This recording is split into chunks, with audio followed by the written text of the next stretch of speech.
ভাইরা, আমার আজকের এই মুহূর্তে একটা সূরার কথা মনে হলো, সূরাতুন নাসর। ইযা জাআ নাসরুল্লাহি ওয়াল ফাতহ ওয়া রাআইতান নাসা ইয়াদখুলুনা ফী দীনিল্লাহি আফওয়াজা। আজকে আমাদের বিজয়ের দিন। আমরা জালিম শাহীর কবর থেকে আমরা আজকে মুক্ত হতে পেরেছি। জুলুম শাহী টিকতে পারে না, জালিম টিকসই হতে পারে না। ফেরাউন তার সাক্ষী, হামান তার সাক্ষী, যুগে যুগে নব্য ফেরাউনরা তার সাক্ষী।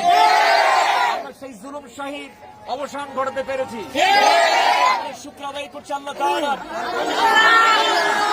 সেই সমস্ত শহীদদের স্মরণ করতে চাই, যে সমস্ত শহীদরা, যে সমস্ত যুবকরা তাদের বুকের তাজা প্রাণ ঢেলে দিয়ে এই দেশকে নতুন করে স্বাধীন করলো।